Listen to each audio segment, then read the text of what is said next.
तो दोस्तों, जैसा कि हम लोगों ने इस चैनल पर एक जीडीसी की श्रृंखला शुरू की हुई है और उसमें हम लोग सब्जेक्ट को देख रहे हैं। सिलेबस वाइज क्वेश्चन पेपर के एनालिसिस के आधार पर इसमें कंटेंट प्रोवाइड किया जा रहा है, जो यूट्यूब पर अपने आप में एक अकेला वीडियो है, जिसमें कि सब्जेक्ट के साथ साथ आपको कंटेंट भी प्रोवाइड किया जा रहा है। अदर जगह पे मैंने जो यूट्यूब पे अभी तक देखा, सर्च किया, उसमें ये देख रही हूँ कि कुछ कोचिंग्स या जो भी हैं वो लोग क्वेश्चंस प्रोवाइड कर दे रहे हैं और उसी को एक्सप्लेन कर दे रहे हैं। तो हमें पता नहीं चलता कि ये कहाँ से पढ़ें हम, कैसे पढ़ें हम। तो इसके लिए सारे क्वेश्चंस हमारे दिमाग में आते रहते हैं कि ये कंटेंट कहाँ से आएगा, कितना पढ़ना है, कितना छोड़ना है, उससे कुछ अंदाज़ा नहीं लग पाता है हमें। तो मैंने इस श्रृंखला को शुरू किया हुआ है अपने चैनल पर, और आपके लिए ये आसानी होगी कि एक जगह पे एग्ज़ाम में आने वाले हर एक टॉपिक का कंटेंट आपको आसानी से मिल जाएगा। ठीक है। तो मैंने इसी को ध्यान में रखते हुए सोचा कि क्वेश्चन का एनालिसिस करके मैंने जो सिलेबस तैयार किया हुआ है, जो वीडियो के नोट्स बना रही हूँ, वीडियो बना रही हूँ, उसको क्यों ना आपके सामने भी क्वेश्चन को लाया जाए। और मैंने फिर ज्योग्राफी की क्लास चूँकि हमारे चैनल पर चल रही है, तो इसको जो है ज्योग्राफी के क्वेश्चन आज तक आयोग में, किसी भी आयोग में किस तरह से आए हुए हैं असिस्टेंट प्रोफेसर के एग्ज़ाम में, उसको एक जगह मतलब मुझे मिला, तो मैंने सोचा कि आपके सामने भी रखा जाए और आपको भी दिया जाए, ताकि आपके भी दिमाग में एक माइंड मैप बना रहे कि कुछ भी पढ़ते टाइम कि हाँ, ये पूछा जा सकता है, ये नहीं पूछा जा सकता है, ये आने की संभावना है, ये आने की संभावना नहीं है। ठीक है। तो चलिए हम लोग देखते हैं कि क्या क्या हमारे प्रीवियस ईयर के पेपर में, एग्ज़ाम्स में असिस्टेंट प्रोफेसर के आए हुए हैं क्वेश्चन। ठीक है। चलिए क्वेश्चन शुरू करते हैं। निम्नलिखित में सौर मंडल का दूसरा सबसे बड़ा ग्रह है? शनि, मृत, अरुण, चंद्रमा। ठीक है। आंसर हमारा होगा शनि, सॉरी, शनि हमारा आंसर होगा, जो कि पहला सबसे बड़ा ग्रह है बृहस्पति, जुपिटर, और दूसरा शनि सबसे बड़ा ग्रह है, चंद्रमा उपग्रह है, वृत्त पता नहीं क्या है। ठीक है। तो ग्रहों की श्रेणी में सिर्फ शनि और अरुण आते हैं इस क्वेश्चन में, और इसके क्वेश्चन के हिसाब से हमारा आंसर हो जाएगा एक। ठीक है। चलिए हम इसका एक्सप्लेनेशन देख लेते हैं। शनि सौर मंडल का दूसरा सबसे बड़ा ग्रह है, जबकि बृहस्पति सबसे बड़ा ग्रह है। अरुण और सौर मंडल का तीसरा सबसे बड़ा ग्रह तथा बुध और सौर मंडल का सबसे छोटा ग्रह, साथ ही बुध सूर्य का सबसे निकट का ग्रह है। ठीक है। बुध जो है सबसे छोटा ग्रह है और सूर्य के सबसे निकट का ग्रह है। सूर्य की परिक्रमा भी सबसे कम दिन में यही करता है। ठीक है। तो सौर मंडल से संबंधित 3 क्वेश्चन आपके तैयार हो गए। जब मैं सौर मंडल पढ़ाऊंगी तो वीडियो में आपको बताऊंगी कि कितना कितना क्वेश्चन, क्या क्या डेप्थ है, क्या क्या आ रहा है, कितना फैक्चुअल हो रहा है, कितना कॉन्सेप्चुअल हो रहा है। ठीक है। अभी हम लोग क्वेश्चन पेपर करते हैं। ठीक। अभी हमारे सामने आ गया है ब्रह्मांड की उत्पत्ति एवं सौर मंडल। इसका जो है हमारा क्वेश्चन नेक्स्ट है, निम्नलिखित में कौन सा देश तांबा खनिज संसाधन से वंचित है? क्योंकि ये पेपर हुआ था 2021 में, तो 2018 के डेटा के अनुसार ये करंट अफेयर में भी हो गया है और ज्योग्राफी में भी हो गया है, और हमारा आंसर होगा पुर्तगाल। यूरोपीय देश पुर्तगाल तांबा खनिज संसाधन से वंचित है। यही कारण है कि यहाँ पर स्थापित तांबा उद्योग बड़े पैमाने पर तांबा खनिज तथा अन्य देशों से आयात करते हैं, जबकि पेरू, जाम्बिया और पोलैंड से तांबा खनिज के भंडार के साथ साथ इनके प्रमुख उत्पादक राष्ट्र भी हैं। वर्षा वन 2018 के आंकड़े के अनुसार वर्तमान समय में तांबा उत्पादक 3 अग्रणी देशों में चिली 28%, पेरू 12% तथा यूएसए 6% शामिल है। ठीक है। नेक्स्ट हमारा है क्वेश्चन, वायुमंडलीय परत धरती सतह से किस ऊंचाई तक फैली हुई है? वायुमंडली के मध्य मंडल परत। ठीक है। हमारा आंसर हो जाएगा ए, 50 किलोमीटर से 85 किलोमीटर। वायुमंडल की मध्य मंडल परत समताप मंडल के ऊपर ठीक ऊपर, यानी 50 किलोमीटर से 80 किलोमीटर तक विस्तृत है। वायुमंडल के इस परत में ऊंचाई के साथ साथ तापमान में कमी होने लगती है और 80 किलोमीटर की ऊंचाई तक पहुंचकर तापमान -100 डिग्री सेल्सियस हो जाता है। मध्य मंडल के ऊपर 80 से 400 किलोमीटर की ऊंचाई में आयन मंडल परत का विस्तार पाया जाता है। वायुमंडल का सबसे निचली परत पर क्षोभ मंडल है, जिसकी औसत ऊंचाई पृथ्वी सतह से 13 किलोमीटर है। क्योंकि यह परत ध्रुवों पर सतह से 8 किलोमीटर तथा विषुवत रेखा पर सतह से 18 किलोमीटर की ऊंचाई में विस्तृत है। क्षोभ मंडल के ऊपर 50 किलोमीटर की ऊंचाई पर समताप मंडल का विस्तार पाया जाता है। ठीक है। जियोग्राफिया पुस्तक किसने लिखी थी? टालेमी आंसर होगा। ठीक है। चलिए एक्सप्लेनेशन देख लेते हैं हम लोग इसका।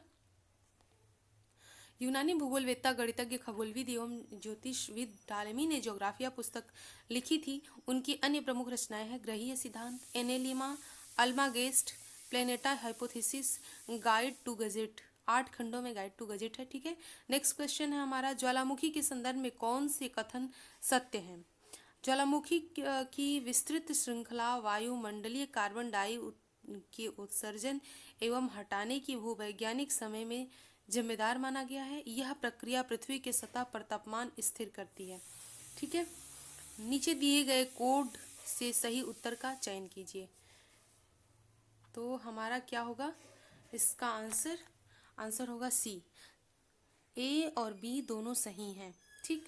ज्वालामुखी के विस्तृत श्रृंखला वायुमंडलीय कार्बन डाइऑक्साइड के उत्सर्जन एवं हटाने की भूवैज्ञानिक समय में जिम्मेदार माना गया है। यह प्रक्रिया पृथ्वी के सतह के तापमान को स्थिर रखती है। अतः कथन 1 और कथन 2 दोनों सत्य है। नेक्स्ट क्वेश्चन है, महासागरीय जल में लवणता कब घटती है? तो इसका आंसर होगा जब भारी वर्षा होती है। एक्सप्लेनेशन देख लेते हैं। सागरीय जल के भार एवं उसमें घुले हुए पदार्थों के भार के अनुपात को सागरीय लवणता कहते हैं। 1884 में चैलेंजर अन्वेषण के समय डीटमार ने समुद्री जल में 47 प्रकार के लवणों का पता लगाया, जिसमें 7 प्रमुख है: sodium chloride, magnesium chloride, magnesium sulphate, calcium sulphate, potassium sulphate, calcium carbonate, magnesium bromide. सागरीय लवणता को प्रति 1000 ग्राम जल में उपस्थित लवण की मात्रा के रूप में दर्शाया जाता है। महासागरीय लवणता का भारी वर्षा से व्युत्क्रमानुपाती संबंध होता है। अतः जब महासागरीय जलीय क्षेत्र में वर्षा अधिक होती है तब लवणता की मात्रा घट जाती है, लेकिन जब वर्षा कम होती है तब लवणता बढ़ती है। अतः विकल्प सी सही होगा। नेक्स्ट क्वेश्चन है, निम्नलिखित में कौन कायांतरित शैल का एक रूप नहीं है? कायांतरित शैल नहीं है बेसाल्ट। बेसाल्ट संगमरमर, ग्रेफाइट और शिस्ट कायांतरित शैल के रूप में है, जबकि बेसाल्ट आग्नेय शैल होता है जो उद्गम ज्वालामुखी उद्गार के पश्चात तरल लावा के ठंडे होने से बनती है। स्टेन सियाज क्या है? ठीक है। स्टेन सियाज अर्जेंटीना में बड़े पशु फॉर्म जो होते हैं उनको कहा जाता है। ठीक है। इनका चलिए हम लोग एक्सप्लेनेशन देख लेते हैं। स्टेंसिया भूमि का सबसे बड़ा निजी भूखंड है जिसका उपयोग खेती या मवेशी भेड़ पालने के लिए किया जाता है। दक्षिण अमेरिका में पंपास घास के क्षेत्र में इसका विकास हुआ। अर्जेंटीना में स्टेंसियाज पशु फार्म बड़े फार्म में पाए जाते हैं। अब आपको पता चल गया कि दक्षिण अमेरिका में पंपास के घास के क्षेत्र मतलब घास मैदान है। ठीक है। अब क्वेश्चन आ सकता है कि पंपास घास जो है मैदान कहाँ पाया जाता है? तो ये दक्षिण अमेरिका में है। पिछले वीडियो में हम लोग जब नदी पढ़ रहे थे तो जब अमेजोन नदी पढ़ा था हम लोगों ने, तो दक्षिण अमेरिका को विस्तार से देखा था मैप के थ्रू। ठीक है। तो आप जाकर के वहाँ से भी देख सकते हैं। नेक्स्ट क्वेश्चन हमारा है, पृथ्वी के तल से निकट वायुमंडल की परत का क्या नाम है? आंसर हो जाएगा हमारा क्षोभ मंडल, सी आंसर। क्षोभ मंडल वायुमंडल की सबसे निचली परत है जो पृथ्वी तल के सबसे निकट पाई जाती है। यह सतह से 18 किलोमीटर की ऊंचाई तक पाई जाती है। सभी मौसमी गतिविधियां क्षोभ मंडल में ही घटित होती है। वायुमंडल को 5 परतों में विभाजित किया गया है। क्षोभ मंडल 0 से 18 किलोमीटर, समताप मंडल 18 से 50 किलोमीटर, मध्य मंडल 50 से 80 किलोमीटर, आयन मंडल 80 से 640 किलोमीटर और बाह्य मंडल 640 किलोमीटर के ऊपर। रोन घाटी के नीचे बहने वाली ठंडी स्थानीय हवा को क्या कहते हैं? उसको कहते हैं हम लोग मिस्ट्रल। हमारा आंसर होगा मिस्ट्रल। मिस्ट्रल ठंडी ध्रुवीय हवा है जो रोन घाटी नदी की घाटी से होकर बहती है। यह स्पेन व फ्रांस के विशेष रूप से प्रभावित करती है। ये जो है नेक्स्ट हमारा जो ऑप्शंस हैं, चिनुक, बोरा और ब्लिजार्ड। चिनुक जो है राकी पर्वत के पूर्वी ढाल है। राकीज और एंडीज पर्वत जो है अमेरिका के पर्वत हैं। आपको हमने पिछले वीडियो में बताया भी था विस्तार से। और बोरा जो है एडियाट्रिक सागर का पूर्वी किनारा है। ब्लिजार्ड जो है कनाडा का संयुक्त राज्य अमेरिका और साइबेरिया का क्षेत्र है। नेक्स्ट क्वेश्चन हमारा है, निम्नलिखित में कौन सा तत्व मोनाजाइट रेत में पाया जाता है? प्राकृतिक तेल, यूरेनियम, थोरियम, कोयला। इसमें से ऑप्शन होगा हमारा सी। थोरियम की प्राप्ति मोनाजाइट बालुका निक्षेपों से होती है जिनका निर्माण प्री कैम्ब्रियन काल की चट्टानों के नष्ट होकर चूर्ण बन जाने से हुआ है। भारत में थोरियम केरल में पाया जाता है। नेक्स्ट क्वेश्चन है हमारा, पृथ्वी तल के नीचे पिघली चट्टान को क्या कहते हैं? इसको कहते हैं मैग्मा, और जो बाहर निकल जाती है उसको कहते हैं लावा। पृथ्वी तल के नीचे पिघली चट्टान को मैग्मा कहते हैं, जो ठोस, पिघली अथवा पूरी तरह से पिघली हुई चट्टानों में संरचित होती है। लावा पृथ्वी तल के ऊपर निकले मैग्मा को लावा कहते हैं। फैकोलिथ पताली आग्नेय चट्टान जो आपस की वलित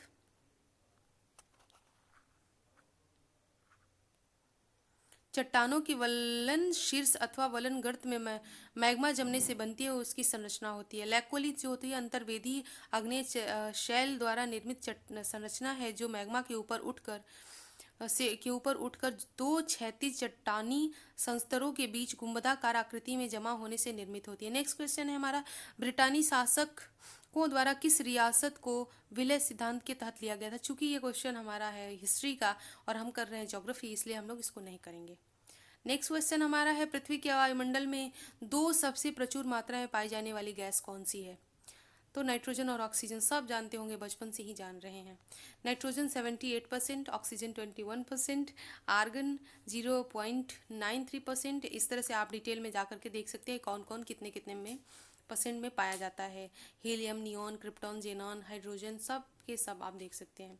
सूची हो सकता है कि कार्बन डाइऑक्साइड पूछ भी दे, इसलिए मैं आपको बता भी देती हूँ। कार्बन डाई की मात्रा है 0.03% और आर्गन की मात्रा है 0.93%। हो सकता है कि मात्रा के हिसाब से लगाने के लिए क्रम में आ जाए, तो आर्गन और कार्बन को ध्यान में रखिएगा। नाइट्रोजन, ऑक्सीजन तो आपके ध्यान में रहेगा ही। ठीक, नेक्स्ट क्वेश्चन है, सूची 1 को सूची 2 से मिलाइए और नीचे दिए गए कोड का सही उत्तर का चयन करके सूची चयन कीजिए। ठीक है, क्वेश्चन है हमारा, बुध की खगोलीय इकाई 0.4, हमारा आंसर हो जाएगा ए। खगोलीय इकाई है AU 0.4, शुक्र का 0.7 AU, पृथ्वी का 1.0 AU, मंगल का 1.5 AU। नेक्स्ट क्वेश्चन, एक्सप्लेनेशन देख लेते हैं। सौर मंडल में सूर्य से दूरी के आधार पर ग्रहों का क्रम बुध, शुक्र, पृथ्वी, मंगल, शनि, अरुण, वरुण, यह विकल्प सही ए है हमारा। ठीक, नेक्स्ट क्वेश्चन हमारा है 193 नंबर, 193 नंबर नहीं है, इस क्रम में 193 नंबर है। पृथ्वी पर जीवन की उत्पत्ति हुई थी लगभग कितने समय पहले। बी, ये मोस्ट इम्पॉर्टेंट क्वेश्चन है और मैंने इसको डिस्कस किया हुआ है सिलेबस में भी। ठीक है, सौर मंडल की उत्पत्ति, ब्रह्मांड की उत्पत्ति, ये सब क्वेश्चन आते रहते हैं। देखिए 2017 में GDC में पूछा हुआ भी है। तो पृथ्वी की उत्पत्ति लगभग 3.5 बिलियन वर्ष पहले हुई थी। पृथ्वी पर जीवन की उत्पत्ति लगभग 3.5 बिलियन वर्ष पहले हुई, जबकि पृथ्वी की उत्पत्ति 4.5 बिलियन वर्ष पहले हुई थी। ठीक है, इसको ध्यान में रखिएगा, हाईलाइट करके रखिएगा, हमेशा रटते रहिएगा। निम्नलिखित में से क्षेत्रफल, नेक्स्ट क्वेश्चन है, निम्नलिखित में से क्षेत्रफल की दृष्टि से हिंद महासागर में कौन सा सबसे बड़ा द्वीप है। कौन सा है बताइए। मेडागास्कर। मेडागास्कर के बारे में आप बचपन से ही सुनते आ रहे होंगे कि मेडागास्कर जो है सबसे बड़ा द्वीप है हिंद महासागर का। ठीक, मेडागास्कर अक्सर न्यूज़ में भी रहता है। जब हमारे यहाँ बारिश शुरू होने वाली रहती है, जिस सीजन आने वाला रहता है, तो मेडागास्कर बहुत चर्चे में रहता है। ठीक, तो देखते हैं हम लोग इसका एक्सप्लेनेशन। हिंद महासागर के क्षेत्रफल की दृष्टि से सबसे बड़ा द्वीप मेडागास्कर है तथा विश्व का सबसे बड़ा द्वीप है, चौथा सबसे बड़ा द्वीप है। इस द्वीप का क्षेत्रफल 5,87,041 वर्ग किलोमीटर है। निम्नलिखित, नेक्स्ट क्वेश्चन है, निम्नलिखित नदियों में से कौन सी नदी अपने बहाव में भूमध्य रेखा को 2 बार काटती है। ठीक, कौन सी नदी है। नदियों को हमने पढ़ाया है विस्तार से पिछले वीडियो में, जा कर के आप देखिए नदियों को। मोस्ट इम्पॉर्टेंट है हमारी नदियाँ, पूरे विश्व की नदियाँ। ठीक है, और इसका आंसर जाएगा कांगो। कांगो नदी जो को मैप में जब आपने देखा होगा तो देखा भी होगा कि वाइट नील नदी के जस्ट बगल से कुछ दूरी पर से हमारी कांगो बहती है। और कांगो जो है रिपब्लिक ऑफ कांगो से शुरू होकर के इस तरह से बहती है कि हमारे भूमध्य रेखा को 2 बार काटती है, और मैंने मैप में प्रॉपर दिखाया हुआ है। दक्षिण अफ्रीका महाद्वीप के कांगो नदी भूमध्य रेखा को 2 बार विभाजित करती है। कांगो नदी नील नदी के बाद अफ्रीका की सबसे बड़ी नदी है। इस नदी की लंबाई 4700 किलोमीटर है। इसे जायरी नदी भी कहते हैं। और भी ज़्यादा इस वीडियो में जानना है ना कांगो नदी के बारे में, तो पिछला वीडियो जा करके देख लीजिए जो नदी पर बनाया हुआ है, ज्योग्राफी क्लास 1। निम्नलिखित ग्रहों में से किसको सुबह का तारा कहा जाता है और संध्या का भी तारा कहा जाता है। शुक्र को बचपन से ही जानते हैं हम लोग। ठीक, तो एक्सप्लेनेशन देख लेते हैं। शुक्र पृथ्वी के सर्वाधिक निकट का ग्रह है। द्रव्यमान तथा आकार में पृथ्वी के समान होने के कारण भी इसे पृथ्वी का बहन ग्रह भी कहा जाता है। सूर्य के प्रकाश को परावर्तित करने की क्षमता 70% होने के कारण शुक्र सौरमंडल में सर्वाधिक चमकीला ग्रह है। शुक्र पर सर्वाधिक सक्रिय ज्वालामुखी पाए जाते हैं, जिसके कारण वायुमंडल में सल्फर डाइऑक्साइड के घने बादल पाए जाते हैं। यह पृथ्वी से नजदीक होने के कारण सुबह तथा शाम को दिखाई पड़ता है, इसलिए इसे सुबह का तारा तथा संध्या का तारा भी कहा जाता है। ठीक, बुध भी सुबह एवं शाम के तारे के रूप में वर्ष में 3 बार दिखाई देता है, जिसका कारण इसको साइनाडिक अवधि या 116 दिन का होना होता है। नेक्स्ट हमारा क्वेश्चन है, भूकंप की तीव्रता का मापन होता है। जा करके विज्ञान से संबंधित हमारा जो वीडियो बना हुआ है उसको देखिए और सारे वैज्ञानिक उपकरणों के बारे में जान लीजिए।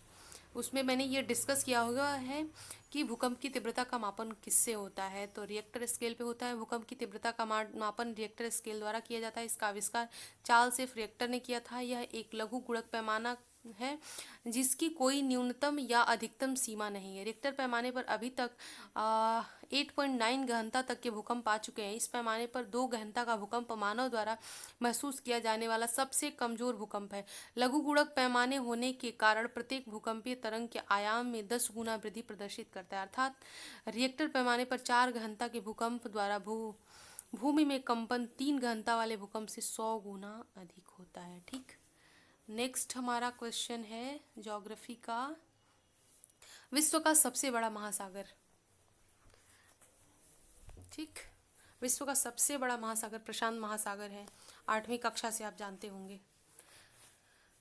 ठीक है, चलिए एक्सप्लेनेशन देख लेते हैं। प्रशांत महासागर विश्व का सबसे बड़ा महासागर है। इसका क्षेत्रफल 16.572 करोड़ वर्ग किलोमीटर है। आकृति त्रिभुजाकार है। औसत गहराई 4572 किलोमीटर है। चौड़ाई 16,785 किलोमीटर है तथा लंबाई 14,880 किलोमीटर है। इस महासागर के दोनों तटों पर बलित पर्वतों की श्रृंखलाएं पाई जाती हैं। सर्वाधिक द्वीप भी इसी महासागर में पाए जाते हैं। इसके पश्चात क्षेत्रफल और विस्तार के आधार क्रमशः हैं अटलांटिक महासागर, हिंद महासागर, अंटार्कटिक महासागर एवं आर्कटिक महासागर। नेक्स्ट क्वेश्चन है 199, एल नीनो धारा निम्न में से किस महासागरीय तट के किनारे प्रवाहित होती है? बी, आंसर होगा बी, दक्षिण अमेरिका तथा पश्चिम तट। जब मैं आपको धाराओं के बारे में और हवाओं के बारे में पढ़ाऊंगी तो मैं ला नीनो, एल नीनो के बारे में विस्तार से बताऊंगी। विश्व की प्रमुख हवाओं के बारे में विस्तार से बताऊंगी। यहाँ इसका एक्सप्लेनेशन देख लेते हैं। एल नीनो धारा दक्षिण अमेरिका के पश्चिमी तट पर प्रवाहित होती है। एल नीनो एक सागरीय और जलवायु घटना है। इसकी उत्पत्ति क्रिसमस के आसपास पेरू के तट पर होती है। इसके कारण भारत आने वाले दक्षिण पश्चिम मानसून कमजोर पड़ जाता है। सूर्य से 7वां ग्रह कौन सा है? इसको क्रम में याद करना होगा आपको। जब मैं आपको पढ़ाऊंगी वो क्या बोलते हैं सौरमंडल, तब इस पर विस्तार से चर्चा करेंगे हम लोग। अभी हमारा आंसर हो जाएगा यूरेनस। यूरेनस या आरूढ़ हमारे सौरमंडल में सूर्य से दूरी के आधार पर 7वां ग्रह है। व्यास के आधार पर यह सौरमंडल का तीसरा और द्रव्यमान के आधार पर चौथा सबसे बड़ा ग्रह है। सौर मंडल में अरूढ़, बृहस्पति, शनि, वरुण इन 4 ग्रहों को गैस दानव कहा जाता है। यूरेनस प्रत्येक 84 पृथ्वी वर्षों में सूर्य का एक चक्कर पूरा करता है। नेक्स्ट हमारा जो है टॉपिक भारत का सामान्य भूगोल। भारत का भूगोल और विश्व का भूगोल भी दिया हुआ है हमारे सिलेबस में। इतना एक्सप्लेन तो कर ही दिया है हमारा सिलेबस, इसलिए अभी हम लोग क्वेश्चन देख लेते हैं कि भारत के भूगोल से संबंधित आज तक हमारे एग्जाम में क्या क्या क्वेश्चन आए हुए हैं। ठीक है, 31 मार्च 2023 को सौर ऊर्जा की स्थापित क्षमता में मध्य प्रदेश का देश में कौन सा स्थान था? MBPCS असिस्टेंट प्रोफेसर में आया है 2024 वाले में। ठीक, इसमें हमारा आंसर होगा बी, 8वां। 31 मार्च 2023 को सौर ऊर्जा की स्थापित क्षमता में मध्य प्रदेश देश में 8वें स्थान पे है। सितंबर 2023 में मध्य प्रदेश में सौर ऊर्जा की क्षमता 3022 मेगावाट थी। नेक्स्ट हमारा क्वेश्चन है निम्नलिखित में कौन नर्मदा नदी के दक्षिण में स्थित है? कौन है? तो हमारा आंसर हो जाएगा सी, महादेव की पहाड़ियाँ नर्मदा नदी के दक्षिण में स्थित है महादेव की पहाड़ियाँ। इसका एक्सप्लेनेशन देख लेते हैं। नर्मदा नदी के दक्षिण में महादेव की पहाड़ियाँ स्थित है। नर्मदा नदी का उद्गम मैकाल पर्वत श्रेणी के अमरकंटक पहाड़ी से होता है। नर्मदा नदी महत्वपूर्ण है, इसलिए आपको देखना होगा। MP असिस्टेंट प्रोफेसर में आया है, इसलिए आपको छोड़ना नहीं है। ठीक, मैकाल पर्वत श्रेणी के अमरकंटक पहाड़ी से होता है। यह 1312 किलोमीटर लंबी है। नेक्स्ट क्वेश्चन हमारा है, जॉर्ज कैसल मध्य प्रदेश के किस राष्ट्रीय उद्यान में स्थित है? ठीक, आंसर है जॉर्ज कैसल ए माधव राष्ट्रीय उद्यान। जॉर्ज कैसल माधव राष्ट्रीय उद्यान में स्थित है। जॉर्ज कैसल महल वर्ष 1911 में माधवराव सिंधिया द्वारा इंग्लैंड के राजा जॉर्ज पंचम के लिए बनाया गया था। नेक्स्ट हमारा क्वेश्चन है, निम्नलिखित राज्यों को उनके वनाच्छादित क्षेत्रों के आरोही क्रम में व्यवस्थित कीजिए। अरुणाचल प्रदेश, छत्तीसगढ़, महाराष्ट्र, ओडिशा, मध्य प्रदेश। 1 नंबर पे कौन होगा? ठीक है, तो आप बताइए। महाराष्ट्र का कुल वन क्षेत्रफल है 61,952 किलोमीटर, जो 20% है। छत्तीसगढ़ का 59,772 किलोमीटर। अरुणाचल प्रदेश का कुल है 66,430.7 किलोमीटर। और उड़ीसा का कुल है 61,204 वर्ग किलोमीटर। मध्य प्रदेश का कुल वन क्षेत्र है 94,689 वर्ग किलोमीटर। अतः क्षेत्रफल के आधार पर इन राज्यों के वनों का आरोही क्रम होगा छत्तीसगढ़, ओडिशा, महाराष्ट्र, अरुणाचल प्रदेश और मध्य प्रदेश। ठीक, प्रतिशत के आधार पर राज्यों के वनों का आरोही क्रम होगा महाराष्ट्र, मध्य प्रदेश, ओडिशा, छत्तीसगढ़ और अरुणाचल प्रदेश। अतः इसमें कोई विकल्प सत्य नहीं है। नेक्स्ट हमारा क्वेश्चन है, निम्नलिखित नीचे 2 कथन दिए गए हैं। एक को अभिकथन ए तथा दूसरे को कारण आर कहा गया। अभिकथन जो है, नर्मदा नदी अपने मुहाने पर डेल्टा का निर्माण करती है। यह एक भ्रंश घाटी से होकर के बहती है। सब जानते हैं कि नर्मदा नदी भ्रंश घाटी से होकर के बहती है। तो हम चलिए आंसर देख लेते हैं। इसका आंसर है ए गलत है, परंतु आर सही है। व्याख्या, नर्मदा नदी अपने मुहाने पर एस्चुरी का निर्माण करती है, न कि डेल्टा का। एस्चुरी और डेल्टा में आपको फ़र्क पता होगा, आई होप। नर्मदा नदी भ्रंश घाटी से। नेक्स्ट क्वेश्चन है, सूची 1 को सूची 2 से सुमेलित कीजिए तथा नीचे की सूचियों को दिए गए कूट से सही उत्तर चुनिए। चैलेंज गर्ड, डॉल्फिन गर्ड, चैलेंज उभार, चारगोज गटक। ठीक है, हमारा आंसर होगा बी। चैलेंजर गर्द उत्तर पूर्वी प्रशांत महासागर में, डॉल्फिन उभार उत्तरी अटलांटिक महासागर में, चैलेंजर उभार दक्षिण अटलांटिक महासागर में, चागोस कटक हिंद महासागर में। नेक्स्ट हमारा क्वेश्चन है, खदान और राज्य, उसको मिलाना है। कौन सा खदान किस राज्य में है? यूपी PCS EDC 2021 में आया हुआ क्वेश्चन है, तो इसको मिलाइए। क्या क्या है? बैला डीला जो होगा वो छत्तीसगढ़ में, बैला डीला छत्तीसगढ़, चीक मंगलूर कर्नाटक। सॉरी, इसमें क्वेश्चन में मुझे लग रहा है कि मिस्टेक है। ठीक है, क्वेश्चन में, तो इसको छोड़ते हैं। इस क्वेश्चन को आप गूगल करके बताइएगा, क्योंकि इसमें प्रिंट अच्छे से नहीं हुआ है, सही प्रिंट नहीं हुआ है। जुलू जनजाति निम्नलिखित राष्ट्रों में से किसमें पाई जाती है? जुलू जनजाति ने हमारा आंसर हो जाएगा डी। जुलू जनजाति दक्षिण अफ्रीका में पाई जाती है। दक्षिण अफ्रीका में निवास करने वाली जनजाति है जुलू। इसके अलावा एस्किमो जनजाति है और बूशमैन जनजाति। एस्किमो जनजाति अलास्का में पाई जाती है और बूशमैन जनजाति जो है वो दक्षिण अफ्रीका में पाई जाती है। तो इसको ध्यान में रखिएगा, मोस्ट इंपॉर्टेंट जनजातियां हैं, क्वेश्चन आ सकते हैं।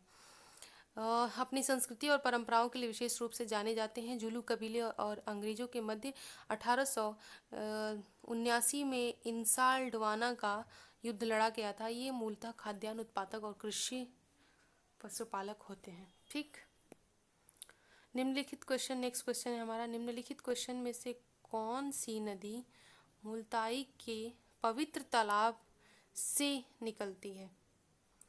कौन सी नदी मुल्ताई के पवित्र तालाब से निकलती है? आंसर हो जाएगा डी, ताप्ती। ताप्ती नदी मध्य प्रदेश के बैतूल जिले के मुल्ताई नामक स्थान से निकलकर सतपुड़ा श्रेणी से निकलती है तथा इसी श्रेणी के समानांतर 724 किलोमीटर की लंबाई में पश्चिम की ओर प्रवाहित होती हुई खंभात की खाड़ी में जाकर मिल जाती है। यह सतपुड़ा तथा अजंता पर्वतों के मध्य भ्रंश घाटी में प्रवाहित होती है। इसकी प्रमुख सहायक नदियां पूर्णा है। सूची 1 को सूची 2 से मिलाइए। अगले वीडियो में हम लोग भारत की नदियों के बारे में जब डिटेल में पढ़ेंगे तो आपको ये सब प्रोवाइड किया जाएगा कि कहाँ से क्या कैसी कौन नदी निकलती है, कहाँ जाके मिलती है। ठीक है, कहाँ कहाँ होके बहती है।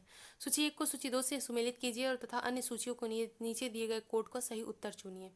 पहला है जूट, दूसरा है चाय, रबड़, गन्ना।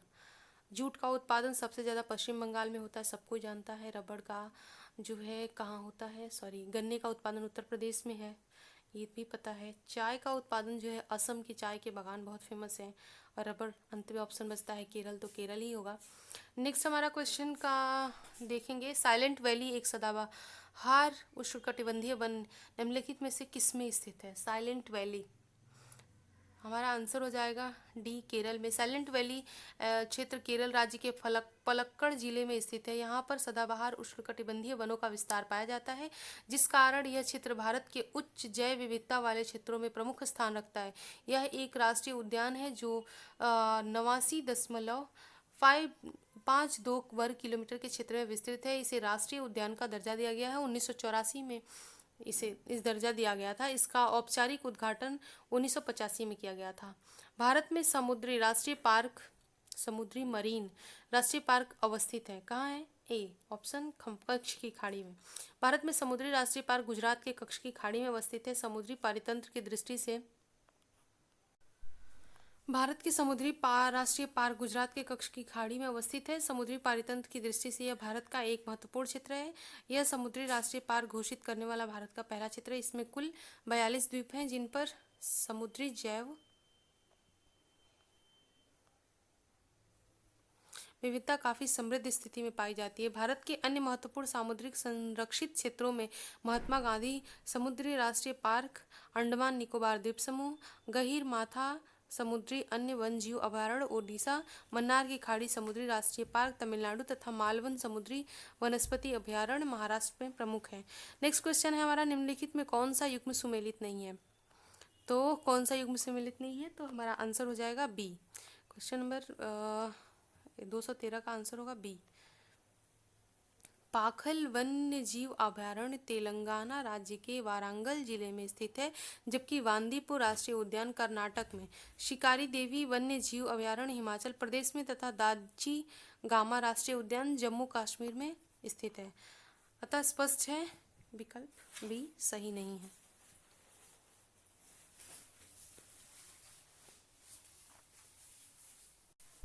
नेक्स्ट हमारा क्वेश्चन है, भारत में मुख्य कितने प्रकार की मृदा पाई जाती है। तो ऑप्शन होगा 8।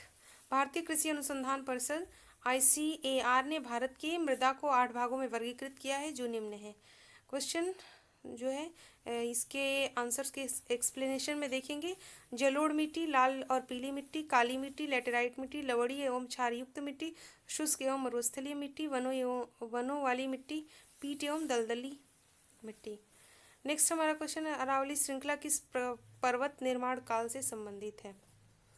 हमारा आंसर हो जाएगा बी, अरावली पर्वत श्रृंखला कैलिडोनियम पर्वत निर्माण काल से संबंधित है। कैलिडोनियम पर्वत का निर्माण सिलूरियन, डिवोनियम तथा पार्मिनियम युग में हुआ था। स्कॉटलैंड के प्राचीन पर्वत कैलिडोनियम के आधार पर तत्कालीन समय में निर्मित सभी पर्वतों को कैलिडोनियम क्रम के पर्वत कहा जाता है। निम्नलिखित में, नेक्स्ट क्वेश्चन है, निम्नलिखित में कौन सा भारतीय राज्य कर्क रेखा के उत्तर में स्थित है।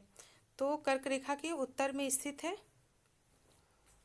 क्वेश्चन का आंसर हो जाएगा डी, मणिपुर कर्क रेखा के उत्तर में स्थित है। कर्क रेखा भारत के 8 राज्यों से होकर गुजरती है, जो है गुजरात, राजस्थान, मध्य प्रदेश, छत्तीसगढ़, झारखंड व पश्चिम बंगाल, त्रिपुरा तथा मिजोरम। नेक्स्ट हमारा क्वेश्चन है, निम्नलिखित नगरों में से कौन गंगा के दाहिने तट पर स्थित नहीं है। ठीक है, तो हमारा आंसर हो जाएगा सी, वाराणसी। शहर गंगा नदी के बाएं तट पर स्थित न होकर दाहिने तट पर है, जबकि पटना, हरिद्वार, कानपुर गंगा नदी के दाहिने तट पर स्थित है। उत्तर प्रदेश के बिजनौर, कानपुर, कन्नौज, इलाहाबाद, मिर्जापुर, वाराणसी, गाजीपुर तथा बलिया इत्यादि गंगा नदी के तट पर बसे हुए शहर हैं। उत्तराखंड में टिहरी, देवप्रयाग, ऋषिकेश तथा हरिद्वार आदि गंगा नदी के तट पर बसे हुए हैं। आपको मैं बता दूं कि ये क्वेश्चन IAS में पूछा गया था एक बार, अब मुझे ईयर नहीं याद आ रहा है, लेकिन डिटो यही क्वेश्चन था और पूछा गया था। मुझे लगता है 2018 के बाद ही पूछा गया था, 20 के आसपास पूछा गया था। नेक्स्ट हमारा होगा क्वेश्चन, सिंधु की निम्नलिखित सहायक नदियों में कौन पाकिस्तान से होकर नहीं बहती है। ठीक, नेक्स्ट हमारा है इसका एक्सप्लेनेशन, सॉरी क्वेश्चन शुरू से देख लेते हैं। सिंधु नदी के निम्नलिखित सहायक नदियों में कौन सी पाकिस्तान से होकर नहीं बहती है? तो हमारा आंसर हो जाएगा बी, ब्यास। झेलम, चिनाब, रावी, सतलज एवं ब्यास इत्यादि सिंधु नदी की प्रमुख सहायक नदियां हैं, जिसमें ब्यास नदी ऐसी सहायक नदी है जो पाकिस्तान से होकर के नहीं बहती है। ब्यास नदी पंजाब व हिमाचल से बहने वाली प्रमुख नदी है, जिसकी लंबाई 470 किलोमीटर। यह पंजाब की 5 प्रमुख नदियों में से एक है। नेक्स्ट हमारा क्वेश्चन होगा, निम्नलिखित राज्यों में से कौन पवन ऊर्जा के उत्पादन में देश में अधिकतम योगदान करता है? कौन है? डी, हमारा आंसर हो जाएगा डी, तमिलनाडु। उपर्युक्त दिए गए राज्यों में तमिलनाडु राज्य देश में पवन ऊर्जा के उत्पादन में अधिकतम योगदान करता है। भारत पवन ऊर्जा के उत्पादन में चीन, संयुक्त राज्य अमेरिका और जर्मनी के बाद चौथे स्थान पे है। पवन ऊर्जा भारत की पवन ऊर्जा के उत्पादन में कुल भागीदारी 5.8% है। नेक्स्ट हमारा क्वेश्चन है, एल नीनो किससे संबंधित है? एल नीनो और ला नीनो, जैसा कि हमने पहले ही इस वीडियो में बोला था, आ गया है फिर से क्वेश्चन, एल नीनो कैसे है। तो देख रहे हैं आप कि कैसे पैटर्न पे ही क्वेश्चन बन रहे हैं, और इसी पैटर्न को रीड आउट करके एनालिसिस करके हमने अपना सिलेबस तैयार किया है, अपना नोट्स तैयार किया हुआ है और आपके सामने अपने वीडियो में प्रोवाइड कर रही हूँ। ठीक है, तो चलिए इसका एक्सप्लेनेशन देख लेते हैं। इसका आंसर होगा समुद्री जलधारा है। सामान्यतः एल नीनो समुद्री जलधारा से संबंधित है। प्रशांत महासागर के पेरू के निकट समुद्री तट के गर्म होने की घटना को एल नीनो कहा जाता है। दक्षिण अमेरिका के पश्चिमी तटीय देश में पेरू एवं इक्वाडोर के आसपास प्रशांत महासागरीय जलधारा के तापमान में होने वाली वृद्धि को एल नीनो कहा जाता है। एल नीनो के प्रभाव से प्रशांत महासागर में समुद्र की सतह गर्म हो जाती है, जिससे हवाओं के रास्ते और गति में परिवर्तन आ जाता है, जिसके चलते मौसम चक्र बुरी तरह से प्रभावित होता है। नेक्स्ट है, भीमा नदी प्रमुख सहायक नदी किसकी है? तो ये होगा हमारा आंसर, कृष्णा की प्रमुख सहायक नदी भीमा है। जब भारत की नदियाँ पढ़ाऊंगी तो इसमें आपका पूरा डिस्कस हो जाएगा। अभी हम क्वेश्चन ही देख लेते हैं। मैंने कहा था कि क्वेश्चन के आधार पर ही मैंने सिलेबस तैयार किया। मैं फिर एक बार और कह रही हूँ कि आप इसको बड़े ध्यान से बस चला करके देख लिया करिए, आपकी आधे से ज़्यादा तैयारी हो जाएगी। 20+ क्वेश्चन आपके यहीं से तैयार होंगे, यहीं से बनेंगे। ठीक है, कृष्णा नदी के दो सबसे बड़ी सहायक नदी भीमा नदी और तुंगभद्रा नदी है। कृष्णा नदी भारत की एक प्रमुख नदी है, जिसका उद्गम महाराष्ट्र के महाबालेश्वर के समीप पश्चिमी घाट श्रृंखला से होता है। कृष्णा नदी की लंबाई लगभग 1290 किलोमीटर है। इसे कृष्ण वेणा के नाम से भी जाना जाता है। रेगुर शब्द संबोधित करता है। रेगुर आपको पता होगा कि मिट्टी का नाम है रेगुर, जो जलोढ़ मिट्टी, शायद जलोढ़ मिट्टी ही है। भारत की स्थानीय मिट्टी या काली मिट्टी, जिसे जलोढ़ मिट्टी कहते हैं, रेगुर से वो होता है। भारत की स्थानीय मिट्टी में से काली मिट्टी सबसे अलग दिखाई पड़ती है, इसे रेगुर मिट्टी कहा जाता है। इसमें पोटास की बहुलता होती है, जिसमें करेले की खेती हो जाती है। आपको बता दूं कि करेले की खेती सबसे अच्छी होती है इस पर, और इसको काली मिट्टी भी कहा जाता है। इसे प्राय काली मिट्टी जिसे प्राय काली कपास मिट्टी के नाम से भी संबोधित करते हैं, क्योंकि इसमें कपास की खेती अधिक होती है। काली मिट्टी मुख्यतः महाराष्ट्र, कर्नाटक, गुजरात और मध्य प्रदेश में पाई जाती है। इस मिट्टी में कार्बनिक पदार्थों की अधिकता होती है। नेक्स्ट हमारा क्वेश्चन है, शिव समुद्रम प्रपात किस नदी पर स्थित है? तो जब नदी पढ़ेंगे तो उसके प्रपात भी पढ़ेंगे, डैम भी पढ़ेंगे। अगले वीडियो में हम वही पढ़ने वाले हैं। ठीक है, अभी यहाँ क्वेश्चन में एक्सप्लेन कर लेते हैं, देख लेते हैं। शिव समुद्रम जलप्रपात कावेरी नदी पर स्थित है। इस पर स्थापित जल विद्युत गृह एशिया का प्रथम जल विद्युत गृह है, जिसकी स्थापना 1905 में हुई थी। शिव समुद्रम एक प्राचीन स्थान है। यह मैसूर नगर में लगभग 56 किलोमीटर उत्तर पूर्व में कावेरी नदी के दोआब में बसा हुआ है। 10 स्थान पर कावेरी का जल पहाड़ की बनावट के कारण विशाल झील की तरह दिखाई देता है। नेक्स्ट हमारा क्वेश्चन है, भारत में कौन सा राज्य सबसे अधिक कॉफ़ी का उत्पादन करता है? आंसर हो जाएगा ए, कर्नाटक। चाय का उत्पादन असम है और कॉफ़ी का कर्नाटक है। ठीक है, भारत में कॉफ़ी 18वीं शताब्दी से ईस्ट इंडिया कंपनी के द्वारा लाया गया था। इसके लिए दोमट मिट्टी अथवा ज्वालामुखी के उद्गार से निकली हुई लावा मिट्टी उपयुक्त होती है। इसका उत्पादन उन क्षेत्रों में ही होता है जहां औसत वार्षिक तापमान 15 डिग्री से 18 डिग्री सेंटीग्रेड होता है। भारत में कर्नाटक कहवा का सर्वाधिक उत्पादन करने वाला राज्य है। नेक्स्ट हमारा क्वेश्चन है, प्रायद्वीपीय भारत का सबसे दक्षिणी बिंदु कन्याकुमारी स्थित है कहाँ? हमारा आंसर हो जाएगा डी, भूमध्य रेखा के उत्तर में। चलिए एक्सप्लेनेशन देख लेते हैं। कन्याकुमारी भारत की मुख्य भूमि का दक्षिणतम बिंदु दक्षिणतम जिला तथा बिंदु है। यह भूमध्य रेखा के उत्तर में तथा कर्क रेखा के दक्षिण में स्थित है। यहाँ अरब सागर, बंगाल की खाड़ी एवं हिंद महासागर का संगम होता है। यह एक महत्वपूर्ण पर्यटक स्थल। नेक्स्ट हमारा क्वेश्चन है, भारत में कौन सा राज्य सबसे अधिक कॉफ़ी का उत्पादन करता है? जैसा कि हम लोगों ने पढ़ ही लिया था इसको।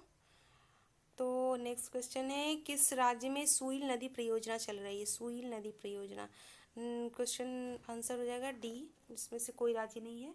सुइल नदी परियोजना हिमाचल प्रदेश के चंबा जिले में स्थित है। यह 5 मेगावाट की एक छोटी हाइड्रो प्रोजेक्ट परियोजना है। सुइल नदी रावी की सहायक नदी है। रिहंद परियोजना रिहंद नदी पर स्थित है। भाखड़ा नांगल परियोजना सतलज नदी पर अवस्थित है। यह पंजाब, हरियाणा एवं राजस्थान राज्यों की संयुक्त परियोजना है। भारत में किस राज्य में मानसून सबसे पहले पहुंचता है? केरल में, पहले से ही जानते होंगे बचपन से। आपका एक्सप्लेन कर लेते हैं। मानसून हवाओं के उत्क्रमण धरातल तापीय प्रक्रिया का परिणाम है। भारत में दक्षिण पश्चिम मानसून सर्वप्रथम केरल के तट पर 1 जून को पहुंचता है और शीघ्र ही 10 और 13 जून के बीच आर्द्र पवनें मुंबई और कोलकाता तक पहुंच जाती है। 15 जुलाई तक संपूर्ण उपमहाद्वीप दक्षिण पश्चिम मानसून के प्रभावाधीन हो जाता है। मानसून की खोज सर्वप्रथम हिप्पालस ने की थी तथा भारतीय मानसून का सर्वप्रथम सटीक विवरण अल मसूदी ने दिया था। नेक्स्ट क्वेश्चन है, किन राज्यों केंद्र शासित प्रदेशों की सूची निम्नलिखित है? पहले ठीक है। नेक्स्ट क्वेश्चन हमारा है, किन राज्यों और केंद्र शासित प्रदेशों की सूची निम्नलिखित है? गुजरात, पश्चिम बंगाल, अंडमान और निकोबार, उड़ीसा। इसको उपयुक्त राज्यों केंद्र शासित प्रदेशों के कक्ष वनस्पति कवर के प्रतिशतों को गिरते हुए क्रम में विकल्प में बताइए। ठीक है, हमारा आंसर हो जाएगा सी यानी 2, 1, 3, 4। 2 पश्चिम बंगाल, 1 गुजरात, 3 अंडमान निकोबार, 4 उड़ीसा। ठीक है। नेक्स्ट हमारा क्वेश्चन है, सूची 1 को सूची 2 से मिलाइए, सभी कोड का चयन कीजिए, सही कोड का चयन कीजिए। हमारा सूची 1 है, गौरी देवी पारिस्थितिकी ग्लेशियोलॉजी पृथ्वी दिवस 22 अप्रैल को। पारिस्थितिकी जो है एजी टांसले और ग्लेशियोलॉजी ग्लेशियर से, और मैं कहती हूँ कि गौरी देवी चिपको आंदोलन। ठीक है, तो आंसर में देख लेते हैं कि क्या है। तो सही सुमेलित हो गया है। ठीक है, आंसर हो जाएगा ए, 3, 4, 1, 2।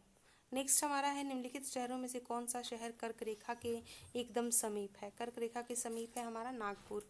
भारत में कर्क रेखा 8 राज्यों से होकर क्रमशः गुजरती है, जो गुजरात, राजस्थान, मध्य प्रदेश, छत्तीसगढ़, झारखंड, पश्चिम बंगाल, त्रिपुरा एवं मिजोरम से होकर गुजरती है। झारखंड का रांची शहर कर्क रेखा में पर स्थित है। उपरोक्त दिए गए प्रश्नानुसार नागपुर शहर कर्क रेखा के एकदम समीप 21 डिग्री 8 मिनट उत्तरी अक्षांश पर स्थित है।